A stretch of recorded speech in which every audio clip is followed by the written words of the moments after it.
เอาเปิดภาพมากับอยู่พี่เด้อพี่น้องเด้อวันนี้เด้ออยู่หัวอยู่สวนอยู่หนองคือเก่าอยู่ทงไห่ทงนาเก็บบรรยากาศตอนเช้าๆพี่น้องเอาก่อนอื่นก็กราบทักทายสบายดีพ่อแม่พี่น้องFCประชุคู่ทุกคนทั้งภายในและก็ต่างประเทศยินดีเข้าสู่ช่องของพรชาแนลเด้อพี่น้องเด้อมื้อนี้กับช่องมือแล้วบ่ได้ลงคลิปพี่น้องค่าน้ำเห็ดเวียกเห็ดงานนี่แหละเห็ดเฮือนยังบ่แล้วพี่น้องเดี๋ยวสิเอาให้เบิ่งดอกไก่สิแล้วแล้วแหละไก่สิสำเร็จเลยแหละมีแต่ไปเอามื้อนี้เอามาถ่ายตอนเช้ามาเบิ่งบรรยากาศภาพป่าใบไม้ป่งเขียวงามสดใสพี่น้องเอ้ย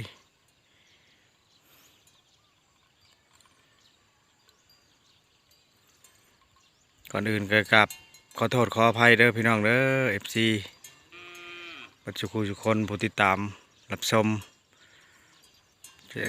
บางคนก็เม่นมาว่าอ้าวไปใช้บางพรคือไปลงคลิป2 มื้อแล้วก็เลยคาเวียกพี่น้องคาเวียกก็เลยบ่ได้ลงพี่น้องเอ้ยเอาวันนี้ก็มาเบิ่งมาชมกันตรงไห้ตรงนาคือเก่าพี่น้องเก็บภาพบรรยากาศ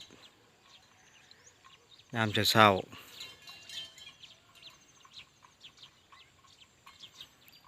บรรยากาศยามเช้าเหมือนตื่นมาแต่เช้าเนี่ยเมื่อวานนี้ตื่นสายเมื่อยเฮ็ดเวียก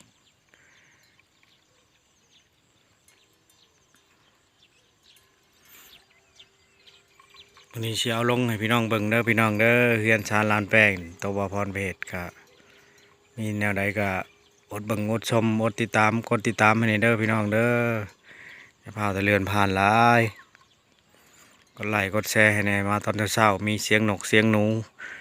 ก็ขอโทษขออภัยเด้อมีกระลองกองแกงกับเสียงกระโลงงัวฮะแหละถ้าผิดพลาดประการใดก็ขอโทษขออภัยพี่น้องมันจะมีเสียงรบกวนเล็กๆน้อยๆเนี่ย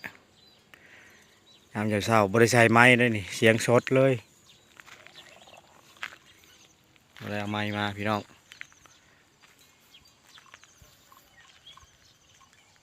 นี่ขั้นน้องมาพรค่ะ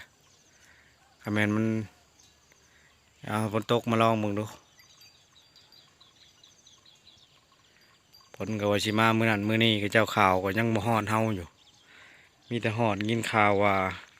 เขาเห็นในเพจพี่น้องเอ้ยเห็นในเพจเลื่อนไปเลื่อนมาว่าเห็นทะลุภูพาเบิดเงินชานลานแป้งบริยังจากดิอยู่แถวสำเนื้อพอแหละ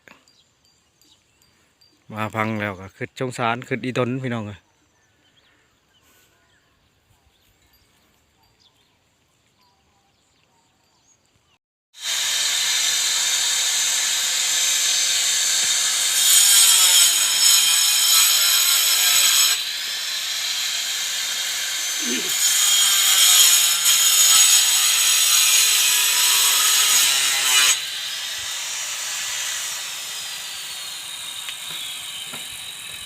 นี่พี่น้องเปิดภาพมาไก่สำเร็จเลยเด้อพี่น้องเด้อ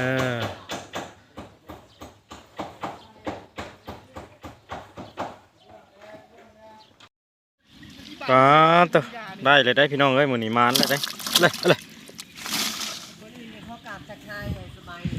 โหนอ้ายคนรอมื้อนี้ก็หาอยู่หากินคือเก่าพี่น้องเอ้ยกำลังงมปูงมป่าโอ้